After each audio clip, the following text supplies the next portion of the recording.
Welcome to Coffee and History, a conversation with Alabama Heritage. We are your hosts. I'm Rebecca Mender, Susan Reynolds, and Caroline Gazera McKenzie. Join us as we sit down with some of the most fascinating figures in the historical community over a hot or cold cup of coffee. We'll be exploring the captivating tales of Alabama, stories that educate, inspire, and hopefully entertain. And we are thrilled to have you here with us today. Today, we are taking our podcast on the road, and we are recording from the beautiful and historic Scott Yarborough House, also known as Pebble Hill in Auburn, Alabama. This home serves as the location of the Caroline Marshall Drawn Center for the Arts and Humanities, and we thank Mark Wilson and Maven Beard for allowing us to visit for a few days and interview some of the great folks from this part of the state. And Caroline, I think you actually have an interesting Did You Know segment before we introduce our guest. I do. So as everyone hopefully will know, this is our Did You Know segment. So we will share a fun or surprising fact that most likely I don't know anything about as being the out-of-stater, but we're gonna see. So, y'all, did you know that Alabama is one of the most geologically diverse states? I've heard that, yes. Okay. I didn't know that. But did you know that rocks exposed at the surface range from 2.5 billion years old to 1,800 years ago? That's a really long time. Yeah, that's a huge. Okay, I thought I was old, but wow. No, that's a huge time period. It really is. Like, that's so awesome. Our state is really, an interesting ecology, has each interesting ecology. It varies with our fossils, our water, our species. John C. Hall actually wrote an article for us in issue 107 that talks about the ecological side of things in Alabama, and it's a wonderful article. And the geological side, it's a really great article. It is. It's got a beautiful map and stuff, and I just love it. It is one of our most popular articles, and I know, Caroline, that you made that available as a digital PDF, and it was really, I think, one of our best sellers or best downloads from last year. Yes, it's got gorgeous maps, gorgeous imagery, really informative information. Definitely don't want to miss that. Yeah. Well, I tell you what, I think our next guest might have a little bit of information on this and maybe can enlighten us a little bit more, because geology, I think, is one of her many fields of expertise. So, Susan, who do we have that's joining us today? Yes, today our guest is going to be Claire Wilson, who has been a humanities and science editor for more than 35 years. Her diverse career includes working with the Encyclopedia of Alabama since 2004, serving as managing editor of science activities and rocks and minerals magazines, and freelance editing for such organizations and companies as the National Academy of Sciences and Doubleday. Welcome, Claire Wilson. Woo! Yay, We Claire! love Claire. Yeah. Hello, everyone. Hello. We do. Welcome. Thanks so much for being here, Claire. Definitely. And first of all, we just want to clarify here at Pebble Hill and the center, Mark Wilson runs. You're not related to Mark. No. Okay, great. But your background is in anthropology, archaeology, and geology. And so, like we mentioned in our Did You Know segment, isn't our state also the most biodiverse? It's the fourth most biodiverse. The fourth most biodiverse. Okay, awesome. The fourth most biodiverse state or State. area? Okay. Okay, wow, that's really fascinating. The lower half of the state is called America's Amazon for a good reason, because of the amazing biodiversity there. Right, and isn't there a sunken forest? There is, yes. On the coast, yeah, There yes, is, that's yes, I really think it's- fascinating. I forget when it dates to. Yeah, it's Probably older. 1960. It's Yeah. definitely old. We have the most species of freshwater mussels in the world. Wow, That's amazing. I Which is didn't pretty know cool. that. Mhm. Oh. Yeah, I know UA Press published a book on that, on Mhm. freshwater mussels, and I tell you guys, it's like a doorstop. I mean, it's huge. It is, yeah. I mean, it's not There's your so 6x9 paperback, it's like an 8.5 by 11 hardback with, textbook that's probably about 4 or 5 inches thick, and it talks about all the different types of mussels. And fun fact, which I don't know if everybody's gonna be happy if I bring this up, but who cares? When they first designed the cover of the book, they sent it to the authors, and they said, well, this is a beautiful cover, but the muscles are all upside down. Oh, uh-oh. And I didn't really realize that there was a right side up for a muscle, so that Yeah, was it's an the interesting part where thing the to learn. hinge attaches. Is Oh. the upside. Okay. So is the, you wanna come closer? Sorry. Yeah. So where the hinge attaches, that's what would be considered the head or what? That's the top. So it's not a Yeah. head, it's just the top and, Right. as opposed to the bottom. Exactly. Yeah, I just thought that was funny. I thought they were being, they were just trying to give us a hard time, but no, they were dead serious, so we had to flip the images. They all have weird names like pig toe. Really? Yeah, Why? it's- Where did pig toe come up I with? couldn't even tell you. Yeah, They probably ran out of names because there's so many kinds. That's so cool. that's wild. That's just crazy. So Claire, as a senior content editor for the Encyclopedia of Alabama, what is the main audience of EOA? Our main audience is the K through 12 community. Mhm. We can track that through Google Analytics. When school's out, our usage goes down a bit, dips at Christmas break, and Then so picks yeah, up. we know it's them. But we have people from all over. In fact, our chief statistician Laura gave me, what did she say? Laura Hill, who's Laura also Hill, been a yes. guest on our podcast. Yes. I love Laura. We are averaging 1.8 million page views a year. Oh my Wow. gosh. That's a lot. That is. That's amazing. Well, one of the things that's so great about, I used to be a school teacher and I taught 8th grade, and I was so thankful when EOA came around because a lot of the students would want to use Wikipedia. Right. And so doing their research for, if whether it's a book report or an essay or a research paper. And I kept telling the kids, well, you can't trust that No. you cannot trust Wikipedia because pretty much anybody can go in and make an edit. And so that's some of the things that you have to teach them as a teacher, to fact check their resources, make sure that they're using Yeah. something. And with Encyclopedia of Alabama, even though it's an online source similar to Wikipedia, you guys every article's vetted, Absolutely. and there's no way that anybody can go in and No. make changes. So Right. they have to willy-nilly. email us and say, hey, I think this date's off, and then we look it up to make sure that's true. Do you get a lot of those types of responses where people are like, I don't know if this is accurate or not? I wouldn't say a lot, but yeah, occasionally we'll get somebody's wives out of order or birthday's off a little. Oh, that it's so definitely hard. does happen, sure. Yeah, Sure. like back in the past, sometimes they didn't even know their birthdays. Exactly. It can be a little bit hectic. And we've found sometimes using Ancestry, some people don't want everybody included in their family tree. That's Oh. Interesting. Yeah. That is kind of, I never thought about that. Yeah. Is there a particular section of the Encyclopedia of Alabama that people use the most or look at? For the K-12 community, definitely civil rights, Native Americans, and the science entries. Worldwide, our civil rights entries are always top, but we keep laughing because this year, I guess because of the popularity of true crime, Mhm. Nanny Doss is Yeah. killing it. Yeah. She always kills We it. talked about She's that. very popular. She yes. is one She of was our ours. top one for the year. She is always one of ours too for our story on her as well. Of course. Our segregation entry was in the top 10, the Birmingham campaign, but also Truman Capote. Right. Harper Lee is always up there. Oh It's yeah, for Mockingbird. sure. Mm-hmm. Yeah. For sure. Interesting. So, how do you determine what articles should be written? And, I just have to assume, I know that there's such a vast amount already on your site, but I'm assuming you still have a backlog of things Oh, you yeah. want to do. So Yeah. how do you determine what, do you prioritize? Is there like an editorial meeting once a year that says we need to do this is missing, or how does all that work out It's behind more- the scenes? That's more organic, the way that happens. We've got 2,500 articles on the site right now.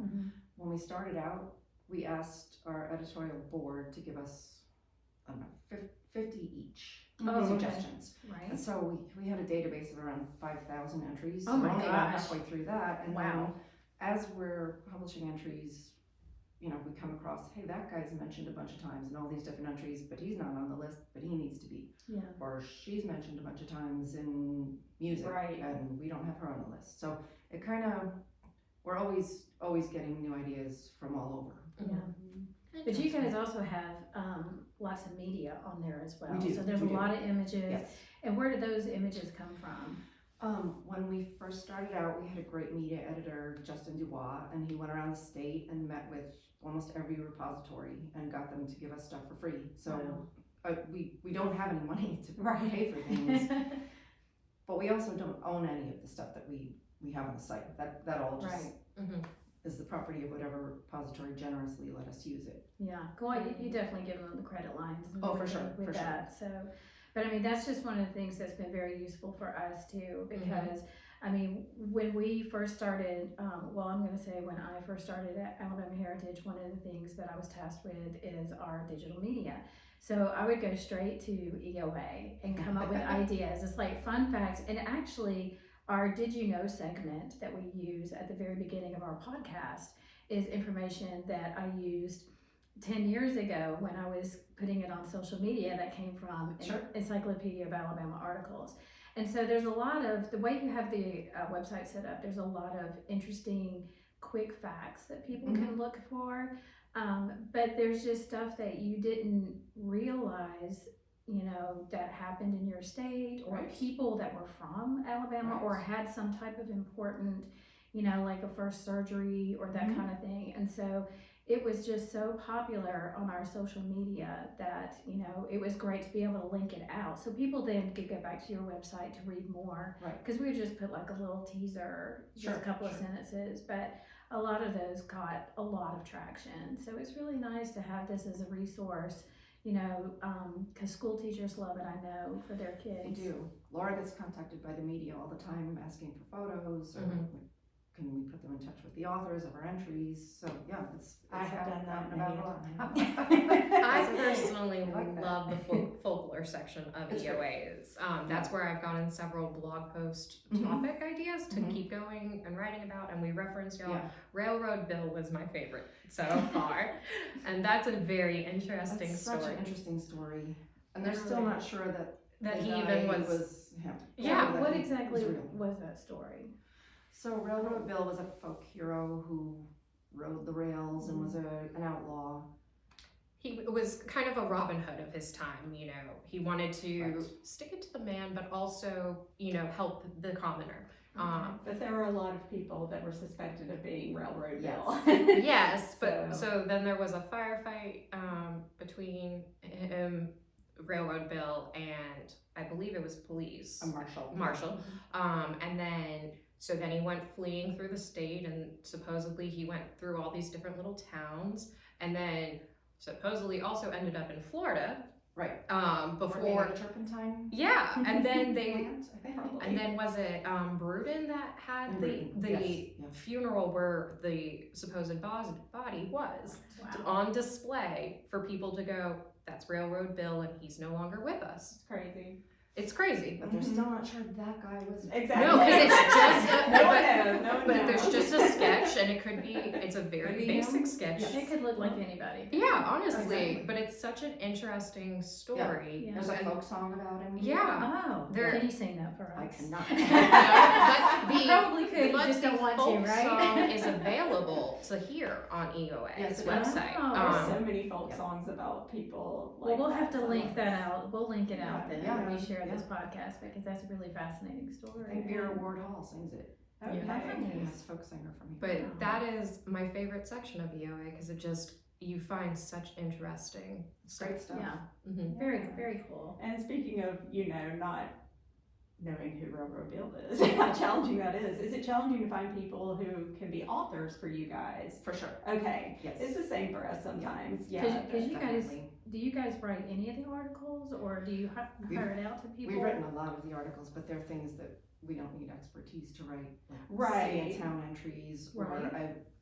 I've written short biographies of Jim Neighbors Sure. and Mr. Haney.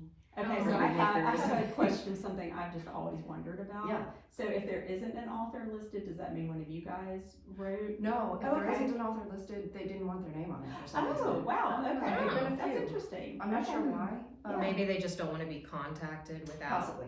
But, Yeah. but you still have, you usually have resources at the bottom of We each do, of these, yes. so that Oh, way Yes. people will know that it's still a vetted and For sure. verified article. Yeah, so we never intend to be the definitive word on anything, For sure. right? We're an encyclopedia, so we always have additional resources, external links at the ends of articles for people who want to learn more. Our interns love that site.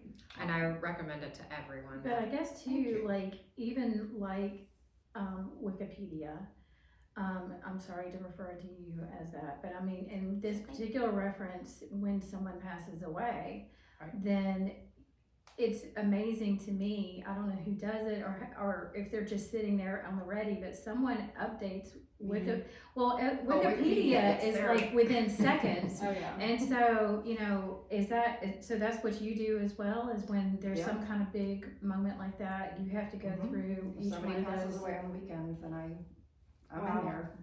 Yeah. Wow. That's amazing. But that's the Dedication. beauty of being an online encyclopedia. Exactly. And that's why at the outset, they decided to do it as a digital project instead of a book, Yeah, because you're out of date before you even get published. that's true, right. I mean, like you said, there's a lot of facts that can, historic facts that'll stay the same, Sure. but the evolution of Yeah.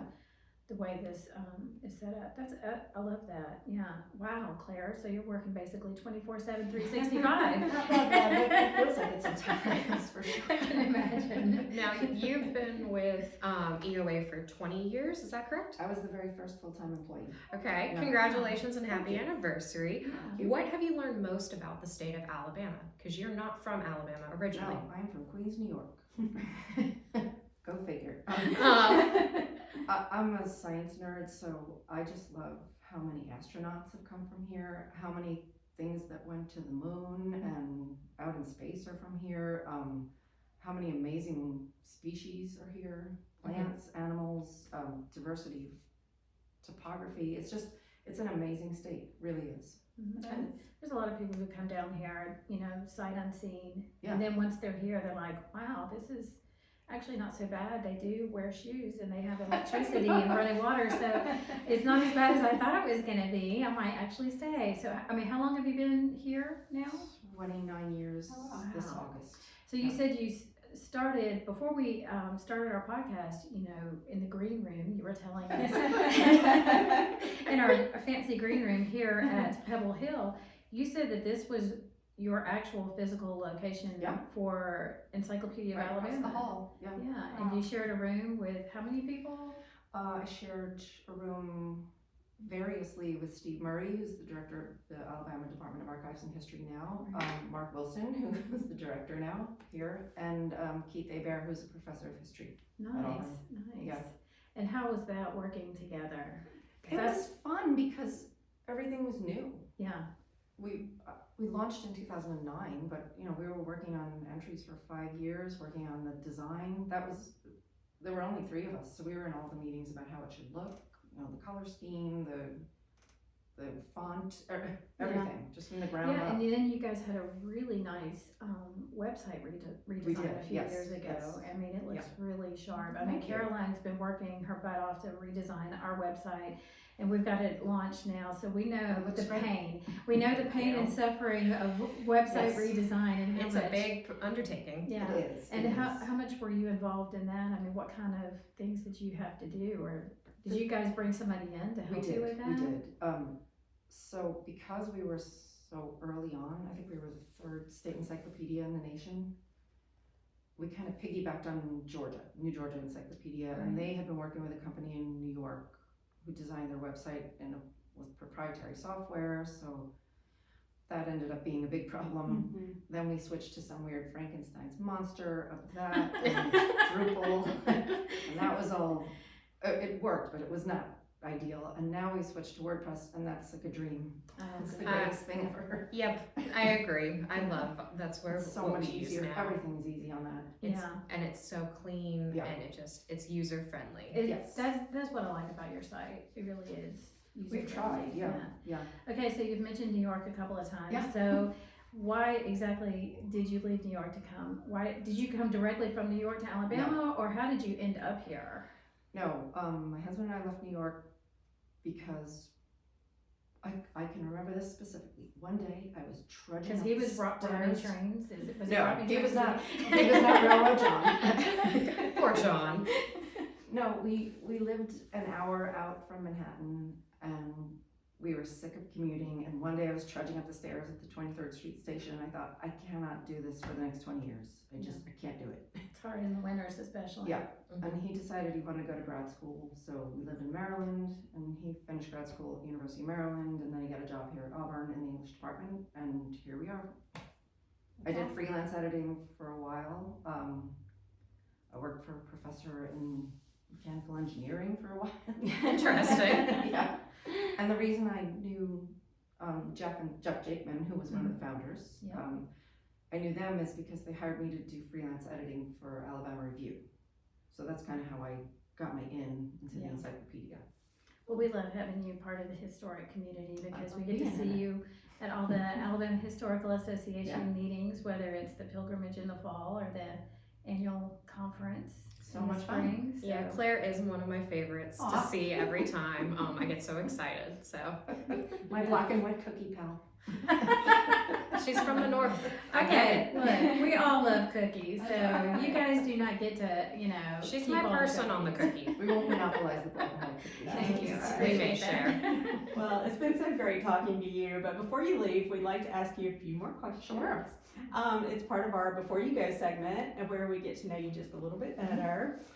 So we hope you're willing to play along with us a little bit. So I know from different Facebook posts and things like that, you really like dinosaurs. So do you have a favorite dinosaur? Pachycephalosaurus. Oh, Okay, wow. what? Okay, Can let's you break that spell down. I'm I not can gonna- spell it on a. Okay, at least say it So again. Say it again. Pachycephalosaurus. It was like the bighorn sheep of the dinosaurs. Oh, wow. They had little bald heads, and the males would run at each other and clang their heads together.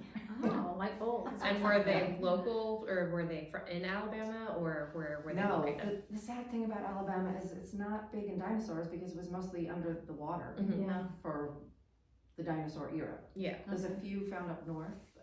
We have one named Appalachosaurus montgomeryensis because it was found in a road cut in Montgomery by David King, geology professor here at Auburn. Hmm. But we do have awesome sea creatures like Yeah. Mosasaurus and So that's what's mainly in the state of Alabama are Yes. sea creatures, sharks, not lambs. mosasaurs. Although we do here at Auburn have that dinosaur egg, which is the most intact dinosaur egg found east of the Mississippi. Wow. If you get a I chance, didn't know about it's that. in whatever that weird catty corner building is. Okay. Very Well important. worth seeing. Okay. If you had to pick one, just one, cats or dogs? Dogs. Sorry. I'll Sorry, forgive you. my cat, Kitty Carla. I love her, but no, dogs. Dogs for life, got it. Okay, No contest. so we've asked this of a few people. I mean, it's a big debate. Is a hot dog really a sandwich? You know what? This came up with a friend, and I'm going with no because the National Hot Dog and Sausage Association says it is not. Ooh. Okay, so we've got So leave it sources. to the encyclopedia person to come out with sources. Wait, but if you do eat a hot dog, do you put ketchup on it? No. Okay. Mustard and sauerkraut. Okay. Facts. That's All the way right. to eat one. Mm-hmm. Above the Mason-Dixon line. I love it. Absolutely. Okay, The good. kraut line, I guess, right? All right, great. Well, So what is your favorite Halloween costume? I'm gonna have to say Miss Havisham was my favorite. Okay, tell me some more about that. That is the bitter spinster from Great Expectations Oh. who burns alive at the end of the book. Yeah. She lives in a house in her wedding party setting. Like it rots around her. Okay. Still in her wedding dress. Okay, and when were you that? 3 years ago? Oh, So fun. do you dress up every Halloween? Oh yeah. Oh my gosh. Do you I kind of gave up on that. You know, the last time I did one that I thought was really good, it was hilarious because I was pregnant with my son. And I wore this Marilyn Monroe dress, the Some Like It Hot white dress. And I put polka dots on my face, so I had big freckles. I put my hair in braids. And then I wore some hiking boots. And then I walked around with this shotgun and, blacked out one of my teeth. And I walked around saying, my daddy said I had to find the man who did this to me. And so everybody looked at me and thought that was the greatest costume, and thought it, the people who did not work in my department, they thought it was a pillow. And I was like, no, I was literally pregnant. I went to all this effort and I was pregnant, and then no one knew that I was really pregnant, so I quit doing costumes. So that's my story, and I'm sticking to it. We go to Athens, Georgia every year to the South's biggest Halloween party. Oh, fun. I like that. If you were a marine animal, what would you be? Oh boy. Just because they're so cool, I think I would be a chambered nautilus. Because they look like they're from the dinosaur era, and they probably are. That I've never heard of before. Can you tell me something about that? It is a cephalopod, and like octopuses. Yeah. And it has a beautiful shell. I'm sure you've seen the shells. Okay. And tentacles and giant eyes. It looks very cool. It looks like something that should be swimming around in a 500-million-year-old sea. Like Alabama. Okay, so what was your first and your most recent concert? My first concert was Count Basie at the racetrack in Queens that Oh my my mom gosh. took me to. How old were you? I don't know, 5 or 6. It was outdoors. It was great. Wow. My most recent one, oh my goodness. I think it was seeing Michael Shannon doing REM's Murmur in Athens, Aw. which was great. Now that would have been It good. was really fun. Okay, so the next question I want to ask you is, what was your dream job as a kid? Archaeologist. Really? Yeah. And so now you're not it, but you write about it.